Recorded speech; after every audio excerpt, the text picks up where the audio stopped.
जय श्री माता जी। उपस्थित सहयोगी भाई बहनों का सामूहिक ध्यान सत्र में सहर्ष स्वागत है। चित्त को सहस्त्रार में रखते हुए सामूहिक बंधन।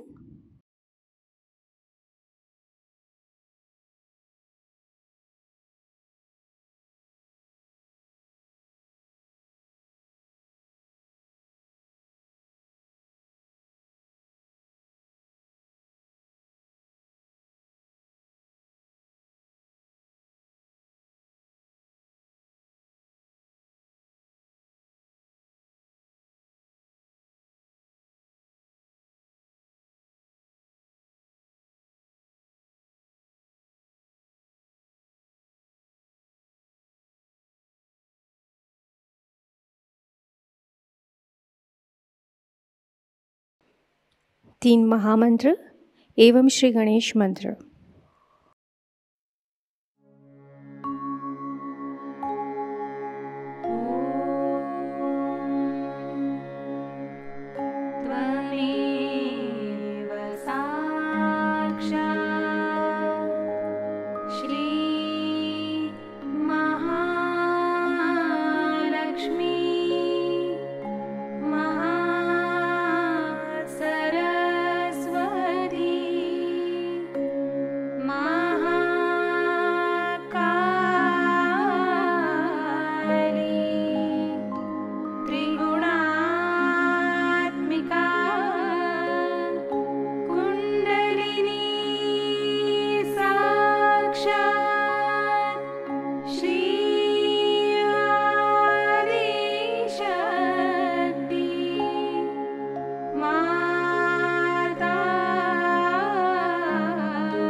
धीरे से चित्त को सहस्त्रार पर ले जाएंगे।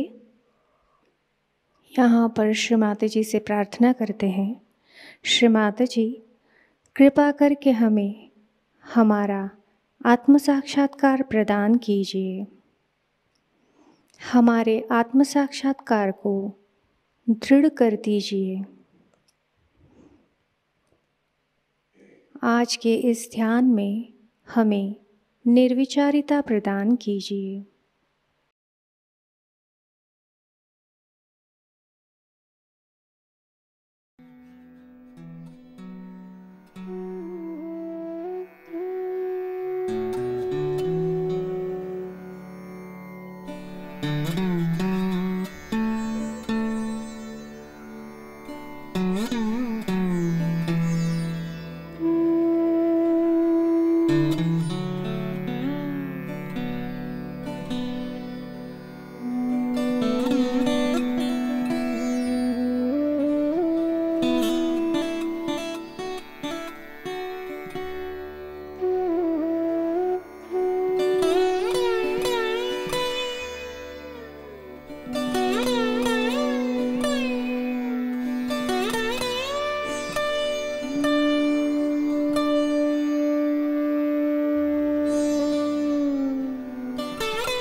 अब हम श्री माता जी की अमृतवाणी ग्रहण करेंगे।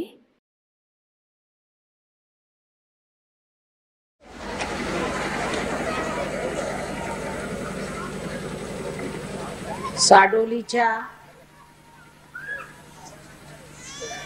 व त्याच्या आसपास असणाऱ्या भोगावती नदीच्या तीरावर राहणाऱ्या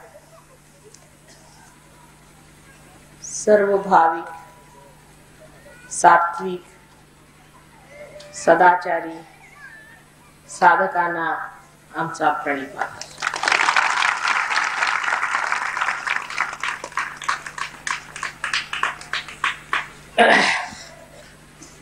आपण इतक्या उत्साहाने आणि प्रेमाने आमचं स्वागत केलं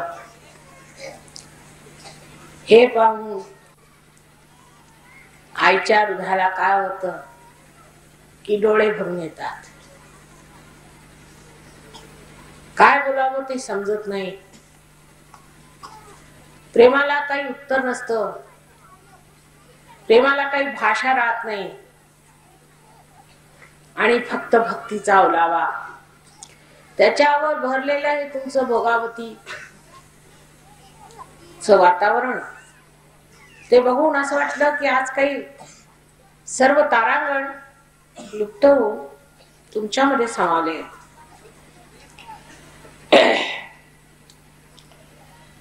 अशा गोष्टी ज्या सहज योगाबद्दल लोक बोलतात त्याचं मला आश्चर्य वाटत नाही. त्यात आश्चर्य करण्यासारखं काय? लोक आंधळे आहेत, जगामध्ये अंधार आहे, म्हणूनच तर आम्हाला यावं लागलं. अंधारात चाचपडणारे कुठे आदळतील, कुठे आपटतील आणि कुठे ओरडतील. पूर्वीच्या काळी अनंत काळापासून म्हटलं तरी चालेल, संत साधूंना किती त्रास दिला आपण, त्यांचा किती छळ केला. कुणी ओळखलं का की हे संत साधू आहेत बा, कमीत कमी त्यांचा छळ थांबवता येत नसला तर निदान त्यांचा पाठिंबा तरी दिला पाहिजे. पण नाही, त्यावेळेला आपल्याला ओळखच नव्हती त्यांची, किंवा आपल्यामध्ये एवढी हिंमत नव्हती, आपण एवढे समर्थ नव्हतो की त्यांची मदत करावी. असे अनेक साधू संत या महाराष्ट्राच्या भूमीवर सुद्धा झाले आहेत. ही योगभूमी आहे, पण योगभूमीपेक्षा ही संतभूमी. ह्या भूमीशिवाय संबंध आपल्या भारताला सुद्धा काही अर्थ राहत नाही. तेव्हा ही महान भूमी जी महाराष्ट्राची आहे, इथे शिवाजी सारखे मोठमोठाले वीर झाले, ते देवित्व. हे सगळं मानत असताना सुद्धा ह्याच ठिकाणी परदेशी शासनाखाली वाढलेले, त्यांच्या विज्ञानात वाढलेले लोक आता जर माझ्या विरोधात उभे झाले तर मला त्याचं मुळीच आश्चर्य वाटत नाही. कारण ही सगळी पोटभरू व्यवस्था आहे. त्यांचं पोट ह्यानेच भरतं, ते तरी काय करणार.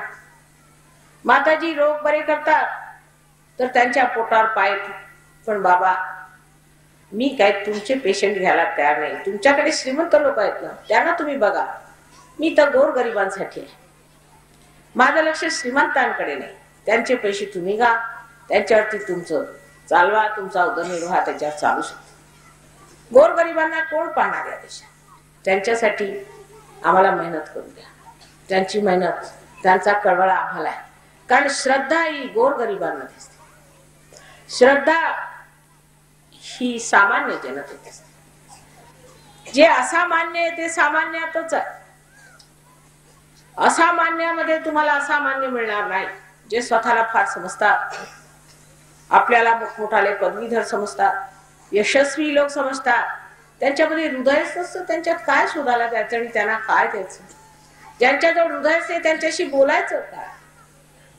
तेव्हा ह्या माझ्या महाराष्ट्रात खेडोपाडी ग्रामीण स्थितीत आम्ही तिथेच अशा ठिकाणी वास्तव्य तरी करून काय फायदा, ज्या ठिकाणी लोकांच्या जवळ हृदय नाही. पण इतकं असून सुद्धा आजपर्यंत तुम्ही लोकांनी ही श्रद्धा टिकवून ठेवली. जे साधू संतांनी सांगितलं ते मानून त्याप्रमाणे तुम्ही त्या श्रद्धेत राहिला.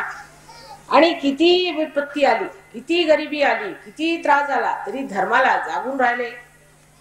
आणि त्याशिवाय परमेश्वराची नेहमी आठवण ठेवली. त्याचा आशीर्वादच तुम्हाला द्यायचा आहे. ज्या लोकांनी फार कमवलं ते वाईट मार्गाला लागले, दुष्ट मार्गाला लागले, परमेश्वराला विसरले, आणखी वाह्यात गोष्टी बोलू लागले. ज्याला विज्ञान मिळालं ते तर म्हणतात की परमेश्वर नाहीच. अरे बाबा, तू स्वतःला बनवू शकतोस का? एका फुलातनं तरी तुम्ही फळ करू शकता. कशाला अशा मोठ्या गमजा मारायच्या? परमेश्वर नाही म्हणजे आहे तरी काय बाकी परमेश्वराशिवाय? पण अशा रीतीच्या बडेजावीच्या गोष्टी हे लोक करू लागले तर एका आईने काय करावं? नुसतं हसावं. त्या पलीकडे मला काही सुचत. लहान मुलासारखं कोणी बोलावं. पण हे आंधळी आहेत मुलं, तेव्हा त्यांची क्षमा केली पाहिजे. पण तुम्ही मात्र शहाणे आहात. खेडेगावात राहता म्हणून शहाणपण वाचलेलं आहे. जर शहरात राहिले असते तर अर्धे अधिक आताच मूर्खात निघाले असते. माझा तरी हाच अनुभव आहे की शहरातली माणसं म्हणजे आता अगदी पागलखान्याला जाण्याच्या योग्य झाले. तुम्ही लोक शांतपणाने इथे राहता, जसं काही असेल जैसे राखव तैसे, जे काय परमेश्वराने दिलं त्याच्यात संतोष मानून तुम्ही राहता. श्रद्धेने एक दिवस परमेश्वर भेटतात ही ह्याच इच्छेने तुम्ही राहता, ही फार मोठी गोष्ट आहे. गगनगडाने मला सांगितलं होतं की माताजी तुम्ही कोल्हापूरच्या ग्रामीण भागामध्ये जेव्हा या तेव्हा इथली श्रद्धा तुम्हाला जाण. आणि माझा असा फार विचार होता की इथल्या ग्रामीण भागामध्येच हा प्रोग्राम झालेला बरा. आणि आज आमच्या पाटील साहेबांच्या मेहरबानीने हा कार्यक्रम घडला, ही फार फार अभिमानाची गोष्ट आहे माझ्यासाठी.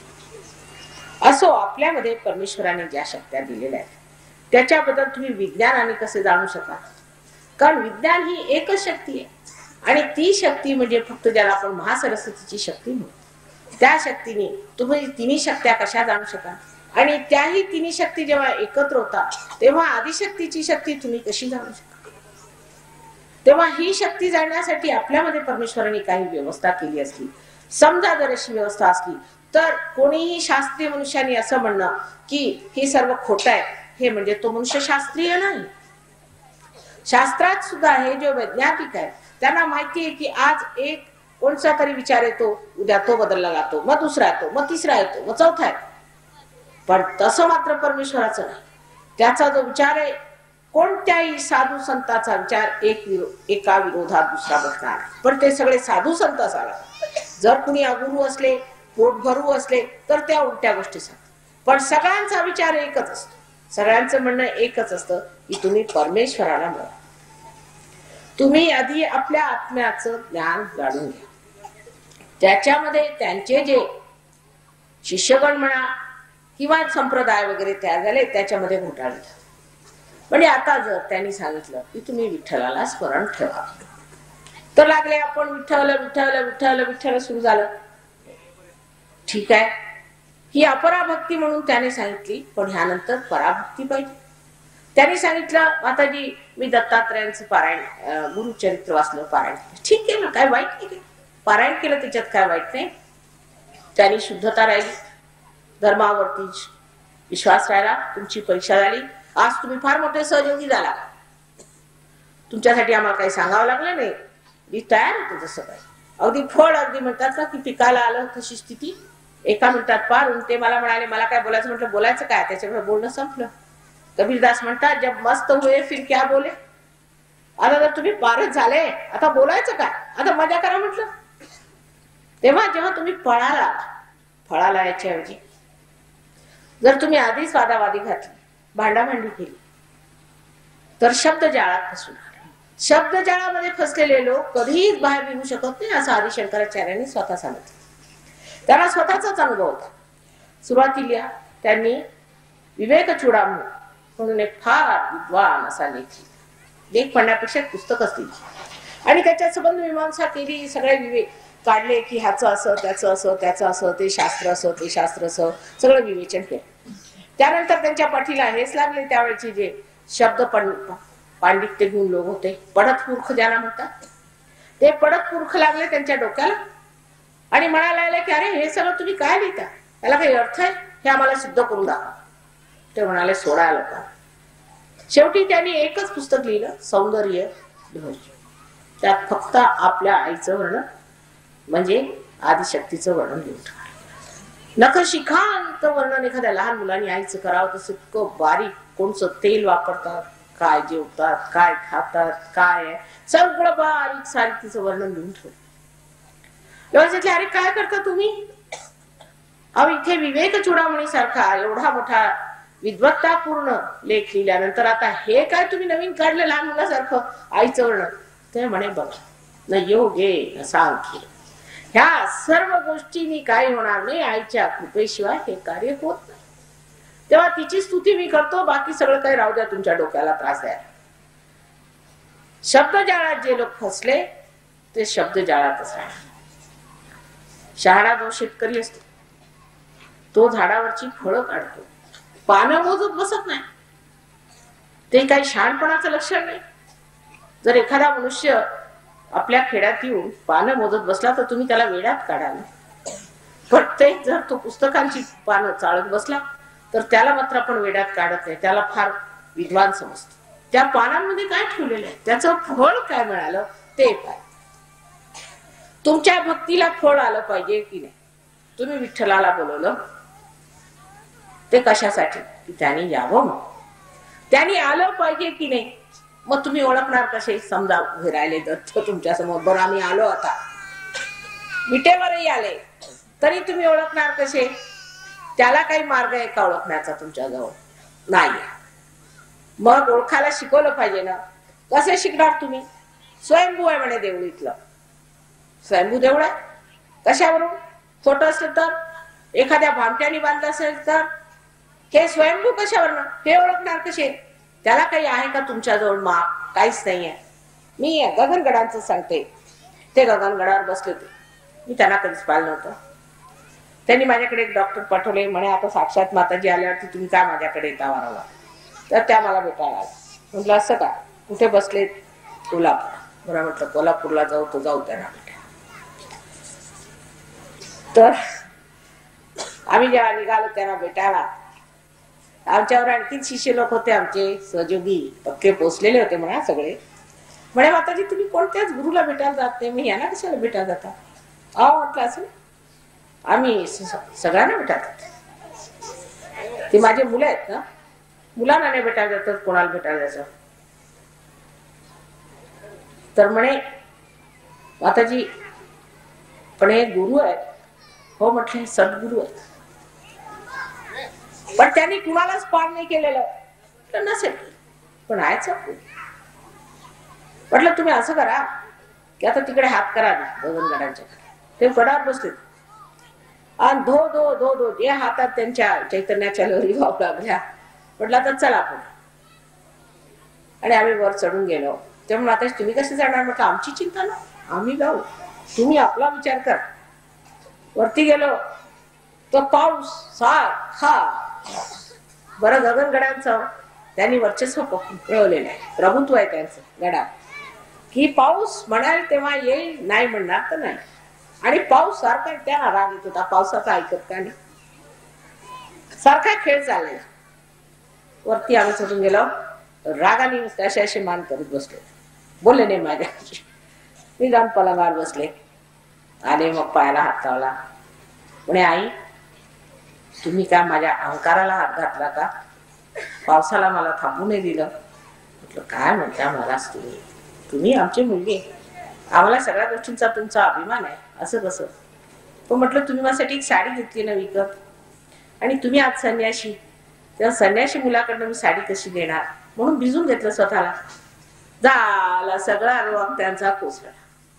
आईचं कार्यच वेगळं असतं, गुरूंचं कसं असतं कडकपणा शिस्तपणा आहे, ते सगळ्यात सगळा राग कोसळून अरे हो खरंच. म्हणे माताजी कसं कळलं तुम्हाला. अहो म्हटलं आम्हाला नाही कळणार, तुमचं मुलांचं नाही कळणार तर कुणाला कळणार का. त्यावर अगदी शांत झालं. आणि दुसरं म्हटलं की आता आम्ही चाललो, आमच्यावरून जर पाण्याच्या सऱ्या चालल्या तर तुमच्या इकडे सगळं हिरवंगार नाही का होणार. तेव्हा मी भिजले त्याच्यात तुम्हाला एवढा राग कशाला, मी तर भिजतच असते, नेहमीच भिजत असते, मला काय त्रास होणार आहे. एकंदरीत काय की आईचा आणि मुलाचा तो खेळ अगदी पाण्यासारखा. आणि इतक्या प्रेमाने सगळं काही त्यांनी केलं, विचार केला. आणि मग सगळं बोलायला लागले. तेव्हा ते म्हणाले होणार कसं, हे कसं काय होणार. म्हटलं काय आई तुम्ही काळजी करू नका, काय होणार आहे. राक्षस सुटलेत म्हणे, इथे कोलासूर बसलेला आहे. मला म्हटलं सगळं माहिती आहे, तुम्ही काही काळजी करू नका, सगळ्या नेस्त नाबूद होते, तुम्ही त्यांची काळजी धरू नये.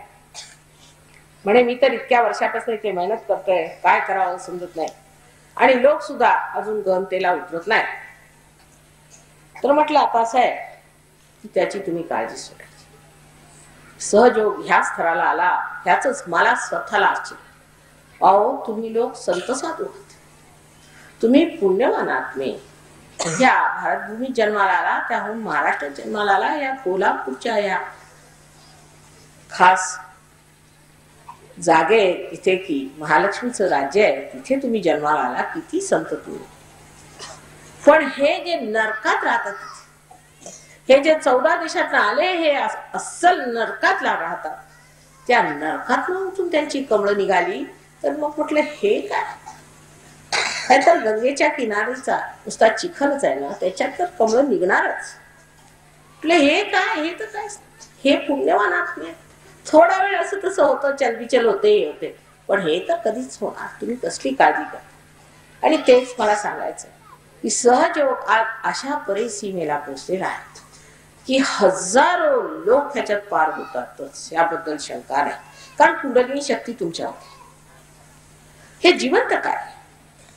कुंडलिनी शक्ती तुमच्यामध्ये जसं प्रत्येक बी मध्ये अंकुर असतं, ते तुम्ही मातेच्या उदरात घातलं तर तुम्हाला काय त्याच्यासाठी आटापिटा करावा लागतो, की काय भजनं म्हणावी लागतात, की तुम्हाला काय नामस्मरण करावं लागतं, की पारायण म्हणावं लागतं. फक्त ते जमिनीत घातलं पाहिजे आणि ती जमीन मिळायला पाहिजे.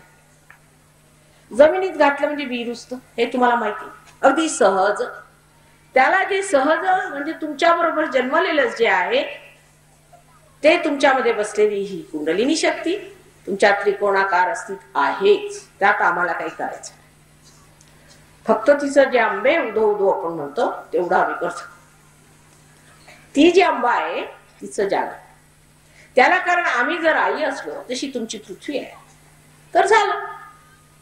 उदरात घेऊन तुमच्या सुद्धा आंबेला आम्ही जागृत करू शकू की नाही, ते सोपं काम, त्याला काही कठीण काम.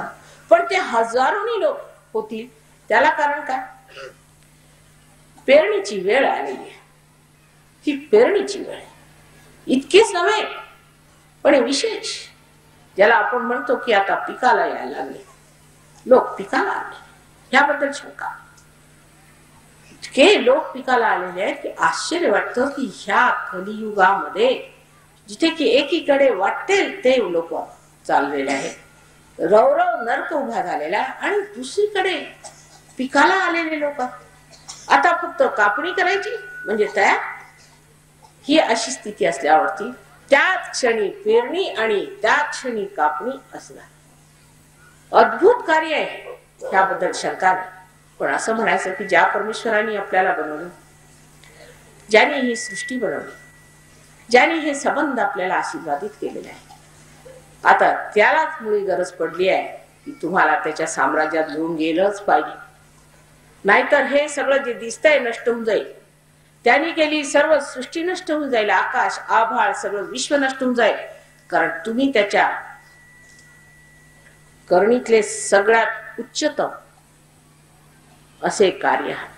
आणि तुम्हाला जर त्यांनी आपल्या हृदयाशी लावलं नाही तर त्यांच्या प्रेमाला अर्थ राहणार नाही. म्हणून आज त्यांनीच हे कार्य केलं. तेव्हा त्यांच्या प्रेमाचा दयेचा जो सागर आज वाहतोय त्यात सगळ्यांनी हात धुवून घ्यावं आणि उगीच बेकारच्या गोष्टीमध्ये स्वतःचा वेळ घालू म्हणा, मला काही हरकत नाही. मला सर्व तऱ्हांच्या मूर्खांची सवय झालेली, पडत मूर्खांची तर फारच झाली. कारण मी ज्या ठिकाणी जाते लंडन मध्ये, तिथले 50% लोक म्हटलं तरी चालेल, 50% लोक हे मूर्ख आहेत. आपल्याला आश्चर्य वाटेल आपण या मूर्खांच्या राज्यात कसे राहिलो हेच मला समजत नाही. त्यांनी आपल्याला राज्य तरी कसं केलं हे आता मला समजत नाही. लहानपणी माझे वडील स्वातंत्र्यवीर होते आणि त्या देशासाठी झगडले आणि मी पुष्कळ सहन केलं. पण आता त्या लोकांना पाहून वाटतं की ह्या मूर्खांनी आपल्या राज्य केलं तरी कसं. अहो महामूर्ख आहेत नुसते. त्यांना आई बहिणी समजत नाही, काही समजत नाही, त्यांच्यापासून काही शिकायचं नाही. आज सकाळी झडकलं सगळ्यांना, म्हटलं तुम्ही काय बोलता, तुमच्याजवळ कोणची संस्कृती आहे, कसली संस्कृती. नुसतं युद्धात उतरायचं आणि गॅस चेंबर्स मारायचे, त्याच्या वेळेकडे तुमच्याकडे आहे काय. कशाच्या गमजा मारता, सगळ्यांचे गळे कापून आपापसात खाऊन घ्या म्हटलं स्वतःला. दुसरे काय अक्कल आहे का तुम्हाला. का मुलामी भाऊबंदकी केली, आम्ही थोडासा मूर्खपणा केला. पण हा नमुना तुम्ही ऐकला का कुठे की लाखो लाख लोक गॅस चेंबर निघून मारले. अहो तुम्ही जर त्यांची स्थिती पाहिली तुम्हाला आश्चर्य वाटेल. इतके भयंकर आणि दुष्ट लोक आहेत की त्या लंडन शहरामध्ये, संबंध इंग्लंड नाही, लंडन शहरामध्ये प्रत्येक आठवड्यात 2 मुलं मारून टाकतात लोक. तुम्ही ऐकलंय का कुठे, तुम्ही कुठे ऐकलंय का की स्वतःच्या पोटची मुलं मारून टाकतात. आपल्याकडे मी एक सुद्धा आई वडील असे ऐकले नाहीत अजून तरी की स्वतःच्या पोटची मुलं मारून टाकायची, काही कारण नसताना त्रास देतात. इतका वाईट रीतीने मारत. तिथे थंडी फार असल्यामुळे बस त्यांना थंडीमध्ये नेऊन आपलं बाहेर गच्चीवर टाकून द्यायचं, मूल रडून रडून मेलं म्हणजे सकाळी सांगायचं गारठून मेलं. त्यांना पाण्यात बुडून मारून टाकायचं. हे अगदी प्रत्येक आठवड्यात 2 केसेस होतात. काय दुष्ट लोक आहेत, काय माणुसकी आहे त्यांच्यामध्ये. त्यांच्यापासून हे शिकलेले विज्ञान, त्याच्यात माणुसकी कुठे, ओलावा कुठे, प्रेम कुठे, आमचा त्यांचा काय मुकाबला.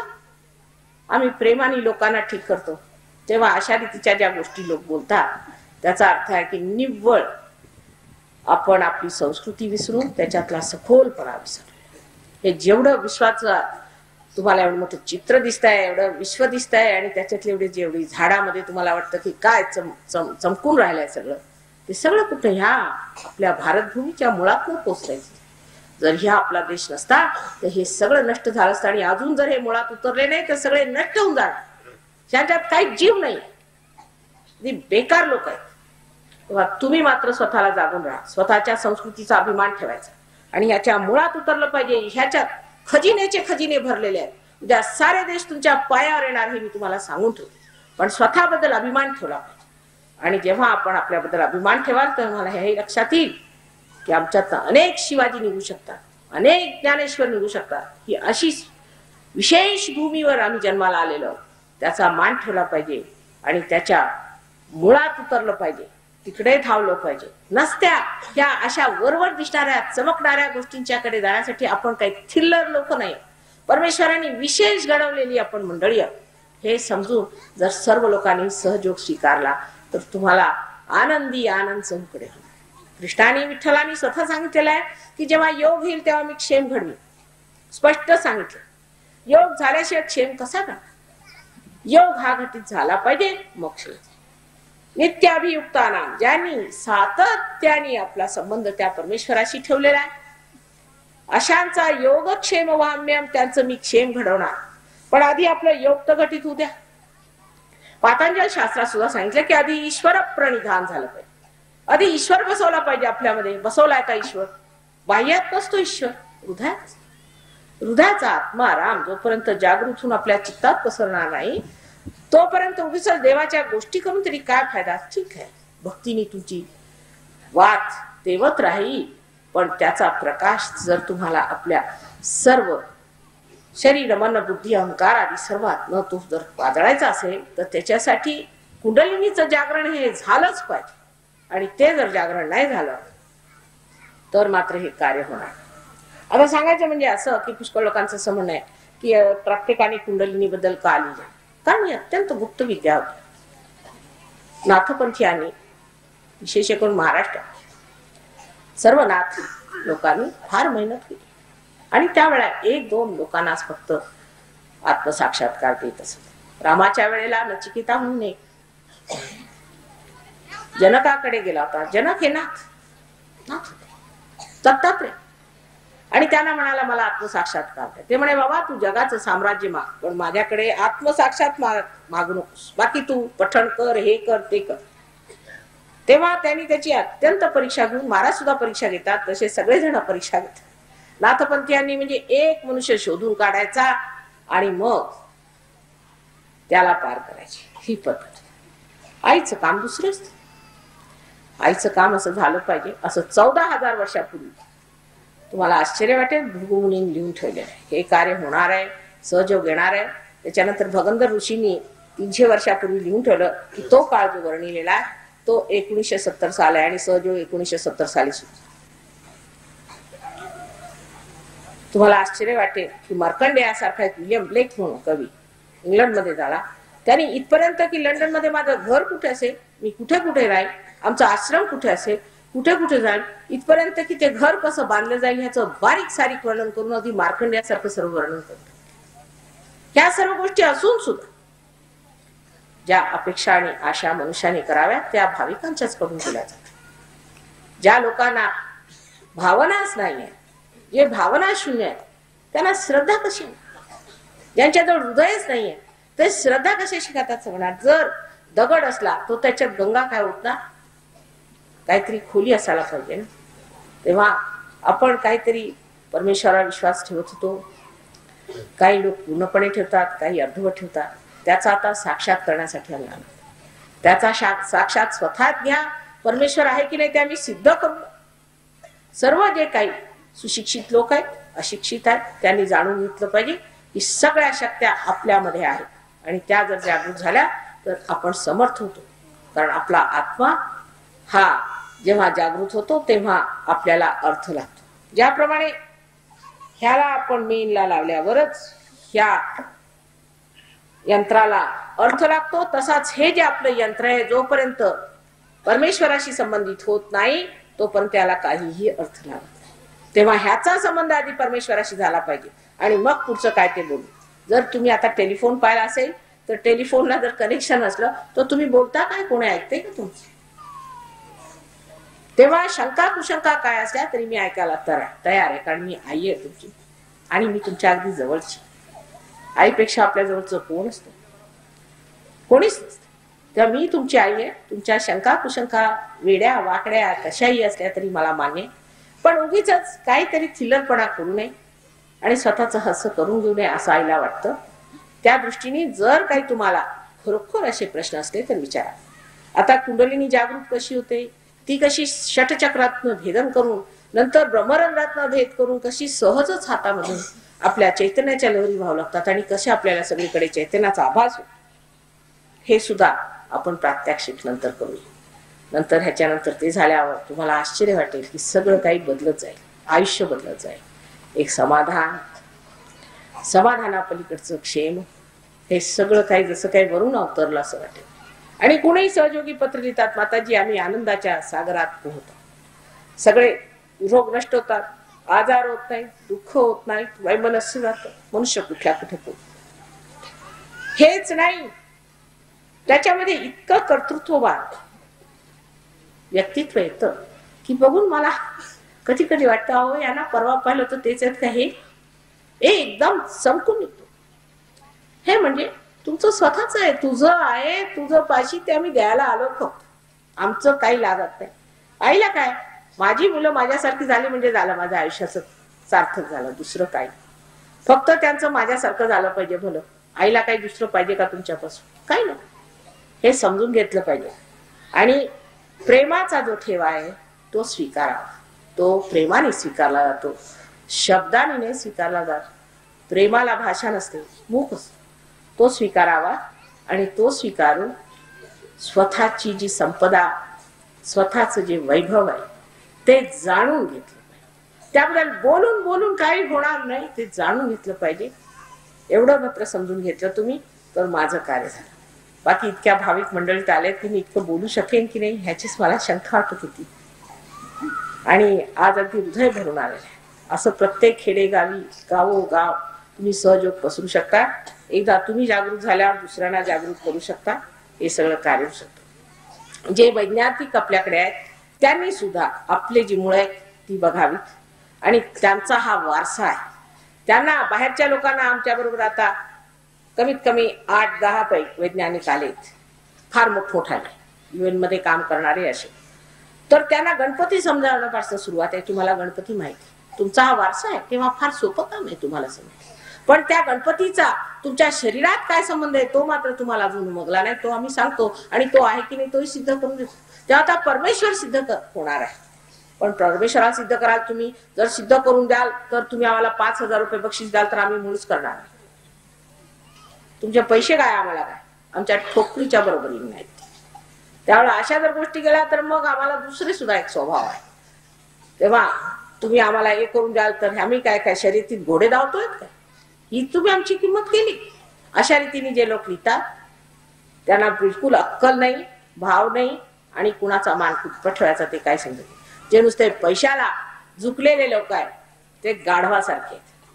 गाढवाला काय, जो मनुष्य पुढे गेला त्याच्याकडे कान लावायचं, जो मागे गेला त्याला दुगाण्या झाडायच्या. जे लोक नुसते पैशाचाच विचार करतात ते अगदी गाढवाची जात आहे आणि मागल्या जन्मी गाढवच असले पाहिजे. नाहीतर त्या पैशासाठी इतके ते बावचळले की त्यांना संत साधू सुद्धा आता विकायला त्यांनी काढलेले आहेत. आणि त्यांनाही असं ते म्हणतात की जर तुम्ही केलं तर आम्ही 5,000 रुपये देऊ. त्या असल्या लोकांच्याकडे आपण अगदी दुर्लक्ष केलं पाहिजे. खरोखर मला जर हसायला आलं की बा तुम्ही असं छापून द्या की मी कोणालाही बरं करत नाही म्हणजे माझी संकट सुटतील. कारण बहुतेक श्रीमंतच लोक माझ्याकडे आजारी येतात, गरीब लोक कधी आजारी दिसतच नाहीत. बहुतेक श्रीमंतच पिडलेले, आजारी, हा रोग तो रोग, लंगडे पांगडे, अमक तमक. बहुतेक काही गोरगरीबही असतात, पण सगळ्यात जास्त आजारी श्रीमंत असतात. तेव्हा म्हटलं असं लिहून टाका, मी कुणाला बरं करत नाही, म्हणजे सगळे तुमच्याकडे येतील, मला बरं होईल, मला जरा सुट्टी होईल, मला माझ्या लोकांना बघू दे, फालतूचे लोक माझ्यापासून सुटतील. तेव्हा लोकांनी ह्या गोष्टीकडे लक्ष देऊ नये. तुम्ही स्वतः कोण आहात ते तुमच्याबद्दल ज्ञानेशाने सांगितलं. ज्ञानेशाने सांगितलंय पसायदान मध्ये की ब्रह्माचं एकत्व येईल. पसायदान म्हणजे आजच वर्णन आहे, सहयोगाचं वर्णन आहे, संबंध सहयोगाचं वर्णन. पण तुमच्याबद्दल जे म्हटलंय ते मात्र कमालीच. सहयोगांच्या बद्दल म्हटलेलं आहे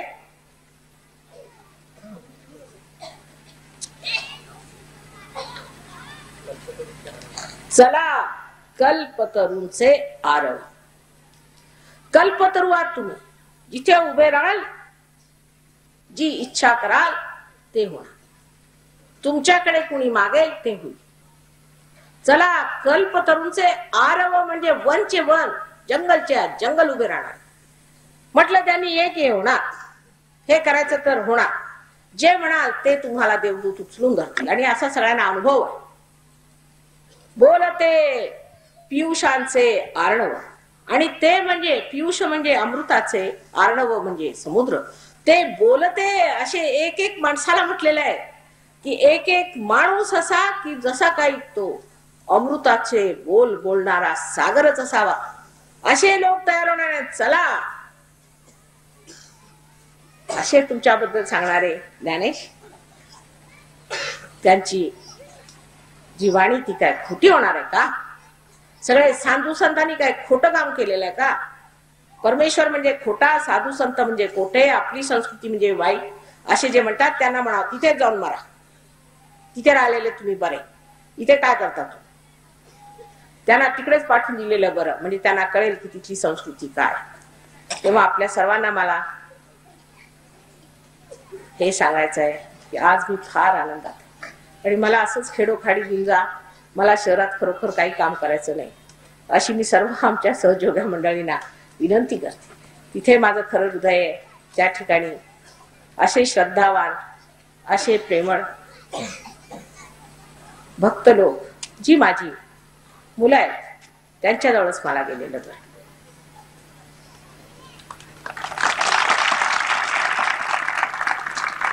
तुम्हा सर्वांना माझा अनंत आशीर्वाद.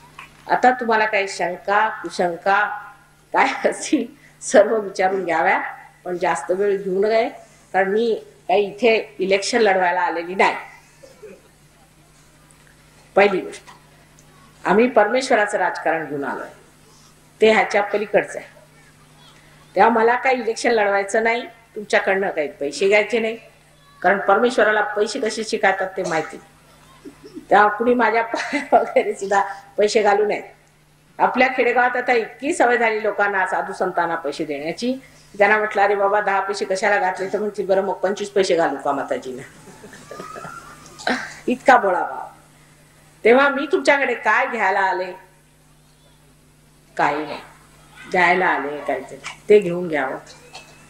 फक्त तुमचं प्रेम हेच घ्यायला आले मी, आणि द्यायला तुमचं सगळं काही जे आहे ते द्यायला आले. तेव्हा असले प्रश्न बेकारचे विचारू नयेत. माझे अनंत आशीर्वाद.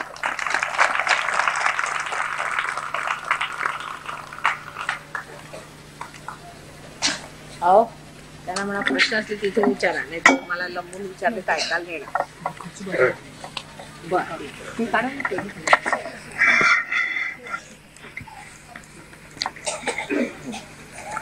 टेबल काढून घेतलेलं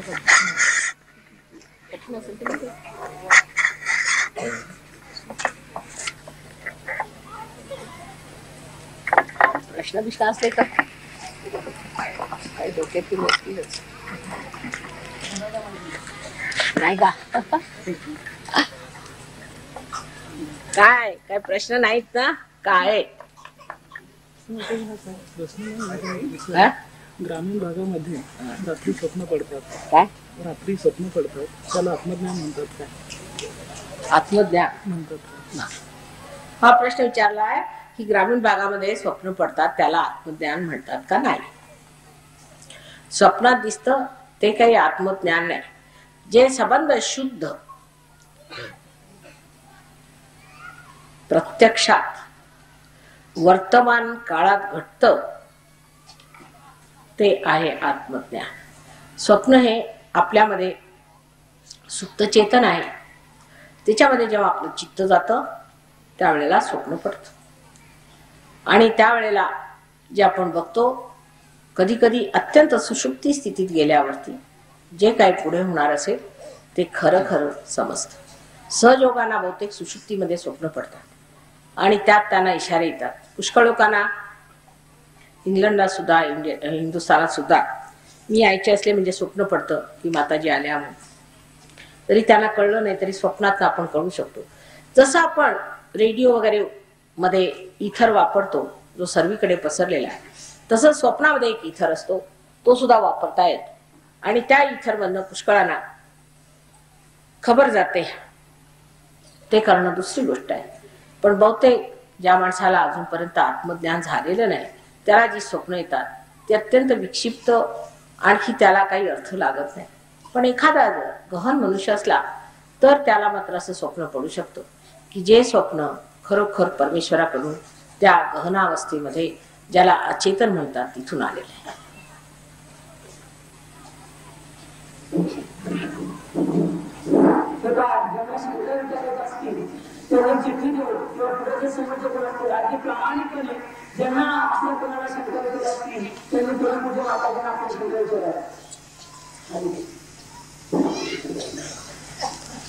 पण एकदा हे सांगते ना मी की आत्मज्ञान म्हणजे काय ते समजलं म्हणजे तुमच्या शंका दुरुस्त होते. आत्मज्ञान म्हणजे काय? आता आत्म्याचं ज्ञान होण्याने होतं काय हा प्रश्न असायला पाहिजे. आणि कारण त्याच्या मी प्रकाश एवढा टाकलेला नाही. तर आत्मज्ञान म्हणजे आत्म्याचं ज्ञान, म्हणजे स्वतःबद्दलचं ज्ञान. आता आपण असं म्हणतो की हे माझं घर, हे माझं गाव, हे माझं, ही माझी साडी, हे माझं तो. पण माझं म्हणजे ते मी नाही. मग मी कोण आहे? मी कोण आहे? जो मी आतमध्ये आहे तो कोण आहे? म्हणजे तो अजून हातात लागलेला नाही. तो कुठे दडलेला आहे? तो मी म्हणजे तो आत्मा. त्याचं ज्ञान झालं म्हणजे काय? त्याचं ज्ञान झालं म्हणजे आपल्यामध्ये एक नवीन चेतना उत्पन्न होते. कारण आत्मा जो आहे तो सर्वव्यापी अशा परमेश्वराचा अंश आहे. त्यामुळे प्रत्येकाच्या हृदयामध्ये,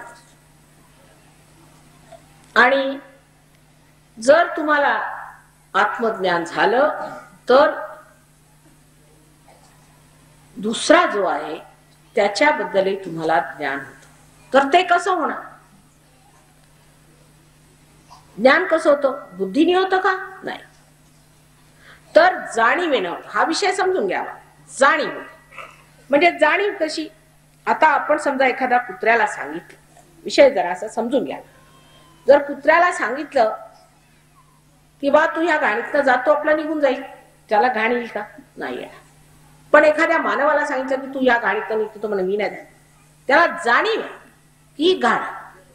पण जेव्हा आत्मज्ञान होतं माणसाला तेव्हा त्याला जाणीव होते, त्याच्या बोटांवर जाणीव होते की स्वतःमध्ये काय दोष आहे, माझ्या कोणत्या चक्रामध्ये दोष आहे. म्हणजे आता मला 7 चक्र आहेत ना, ही 5, 6 आणि 7. ही डाव्या हाताची चक्र आणि ही उजव्या हाताची चक्र. डाव्या हाताच्या चक्रामध्ये जी काही माझी भावना शक्ती आहे किंवा जे काही माझं गत आहे, जे माझं भूतकाळातलं आहे ते सगळं डाव्या हाताने जाणलं जातं. जे काही माझं भविष्यातलं आहे ते माझं उजव्या हाताने जाणलं.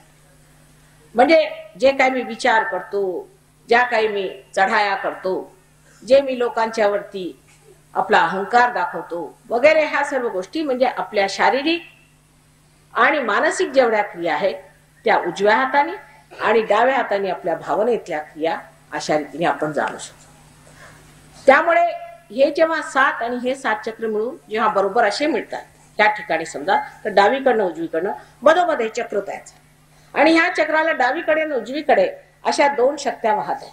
ह्या इडा आणि पिंगला ह्या दोन शक्ती. आता मधली जी शक्ती जिला पॅरासिम्पॅथॅटिक नर्वस सिस्टम म्हणतात, तिच्याबद्दल आपल्याला अगदी ज्ञान नाही, आपण त्याला कंट्रोल करू शकत नाही. म्हणजे समजा उद्या तुम्हाला जर धावायचं असलं तर तुमचं हृदय जोरजोराने धगधग धगधग करेल आणि तुम्हाला वाटलं तर तुम्ही आपलं जोराने हृदय धगधग करू शकता. पण ते जेव्हा हलकं होतं ते मात्र ह्या मधल्या शक्तीने होतं, ह्या महालक्ष्मीनी, ह्या सुषुम्ना नाडीने होतं. तर तिच्यावरती कसा आपला संबंध लावायचा? तर पहिली गोष्ट म्हणजे कुंडलिनी जेव्हा जागृत होते तर सर्वप्रथम तुम्हाला म्हणजे स्वतःच्या सर्व अवयवांवर, आपल्या सर्व जितकी काही इंद्रिय आहेत त्यांच्यावरती कंप्लीट कंट्रोल येतो, त्याच्यावरती तुम्हाला पूर्ण कंट्रोल येतो. ही पहिली गोष्ट. त्याच्यानंतर तुमच्या हाताला जाणीव होते. तर मुलांना तो विषय आवडणार नाही, विशेष त्यांना याच्याशी काय मतलब नाही, पार होण्याशी मतलब. तर तुमच्या हाताला ही जाणीव येते की दुसरा मनुष्य, त्याला काय त्रास आहे, त्याची कोणची चक्र धरली. आता बोलायचं म्हणजे सूक्ष्मात सगळे बोलते, अहो माताजी ह्याचं आज्ञाचक्र धरलं, म्हणजे त्याचा अर्थ काय? त्याचा अर्थ ह्याला ग ची बाधा झाली आहे खरं म्हणजे. पण आपण असं कुणाला म्हटलं बाबा याला ग ची बाधा झाली म्हणजे झालं, तो मारायलाच उठा. पण मनुष्य स्वतःबद्दल असं बोलू लागतो, माताजी माझं आज्ञा धरलंय स्वच्छ करा, म्हणजे मला ग ची बाधा झाला ती काढा. स्वतःबद्दल बोलायला काही वाटत नाही, कारण आपण आपल्यापासून दूर होतो आणि आपल्याला बघतो साक्षी स्वरूपाने आणि आपण म्हणतोय बघा हे चक्र माझं धरलंय, स्वच्छ केलं पाहिजे, ते चक्र त्याचं धरलंय, ते आम्ही. मग ते स्वच्छ करण्याची किमया जी आहे त्याला शुद्ध विद्या असं म्हणतात. शुद्ध विद्या म्हणजे शुद्ध करण्याची विद्या. आता ही कुंडलिनी तुमच्यामध्ये शुद्ध इच्छा, शुद्ध इच्छा म्हणजे बाकी जितक्या तुमच्या इच्छा त्या अशुद्ध आहे. जर अशुद्ध नसत्या तर समजा एखादी इच्छा पूर्ण झाली तर मग तुम्ही दुसऱ्या इच्छेकडे कशाला जाता? आता पाटील साहेब म्हणाले की एकदम समाधान झालं, मला जा, एकदा मिळालं म्हणजे झालं. तेव्हा म्हणजे काय की जी शुद्ध इच्छा तुमची होती, परमेश्वराशी एकाकार होण्याची शुद्ध इच्छा, योग मिळवण्याची शुद्ध इच्छा होती, ती जागृत झाली आणि तिचं पूर्ण फलद्रूपता आली. म्हणजे तुम्ही समजले की आम्ही झालो, आता आम्ही बिघडलो, तुम्ही बिघडा. हे जे सांगून गेले की आमचं बी घडलंय ते तुमचं बी घडवून घ्या.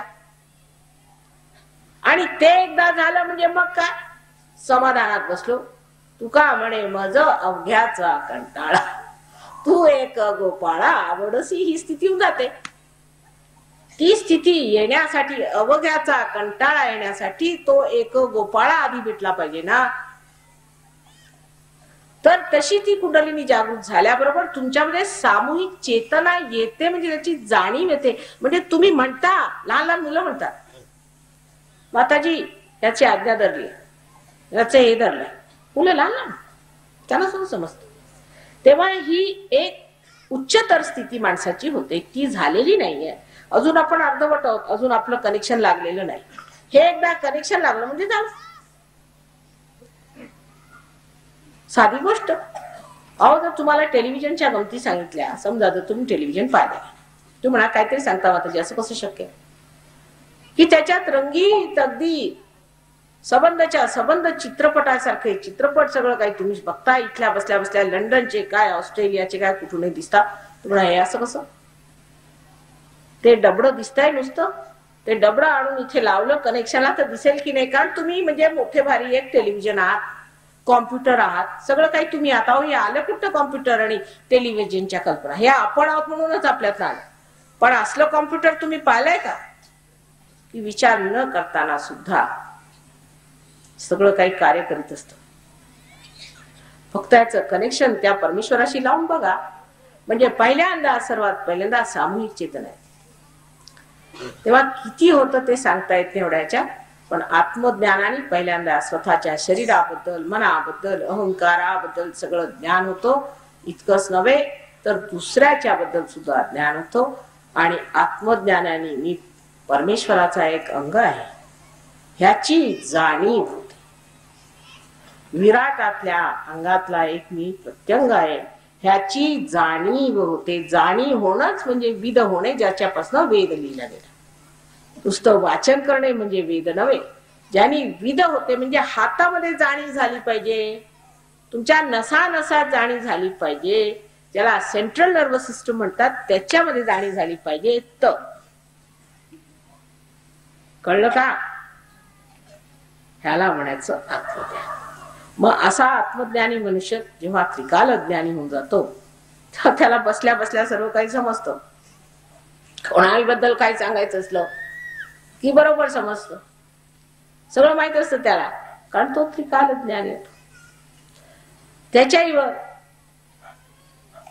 त्यांनी परमेश्वरी तत्वात सगळं काही जाणलेलं आहे, त्याला सगळं माहिती आहे. मी गगनगड महाराजांना कधी पाहिलं नव्हतं, त्यांनी मला कधी पाहिलं नव्हतं, त्यांना काही माहित नाही मी कोण काय.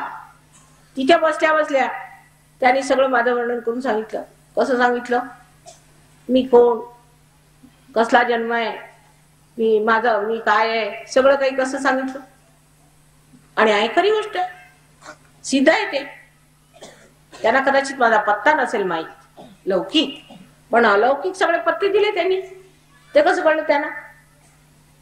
म्हणजे काहीतरी द्रष्टा असल्याशिवाय का होईल का? पण असे द्रष्टे आहेत आणि तुम्हीही होऊ शकता. सहयोगाची ही कृपा आहे.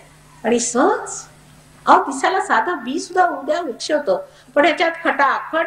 आता बघा, हे म्हणतात ना की आम्ही मागल्या वर्षीच पार झालो, एका वर्षात बघा तर हे कल्पतरूच हे आरव उभे झाले की नाही तुमच्या समोर, तुमच्यातलेच. त्यात तुम्ही का नेऊन घ्यायचं? त्याला कसला प्रश्न? काय दुसरा प्रश्न? आता आत्मज्ञानाबद्दल थोडक्यात सांगितलं मी, पण तसं समजायला लागलं म्हणजे आपोआप तुमच्या लक्षात येईल किती ज्ञान आहे. थोड़ी देर हम निःशब्द ध्यान की इसी अवस्था में बैठेंगे.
ध्यान की इसी अवस्था में शीश झुकाकर श्री माता जी से प्रार्थना करते हैं. परम पूज्य श्री माता जी, आज का सामूहिक ध्यान हम आपके श्री चरणों में समर्पित करते हैं। आज के ध्यान में आपने हमें निरानंद प्रदान कर हमें चैतन्य से आशीर्वादित किया, इसलिए हम आपके हृदय से ऋणी हैं। श्री माता जी, संपूर्ण विश्व में विश्व निर्मल धर्म प्रस्थापित करने हेतु कृपा कर हमें सहज योग प्रचार प्रसार का शुद्ध एवं प्रभावी माध्यम बनाइए। श्री माता जी, हमारी सभी प्रार्थनाओं का स्वीकार कर हमें आशीर्वादित करने की कृपा कीजिए। परम पूज्य श्री माता जी, हम सभी के कोटि कोटि प्रणाम स्वीकार कीजिए। जय श्री माता जी। सामूहिक बंधन।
जय श्री माता जी।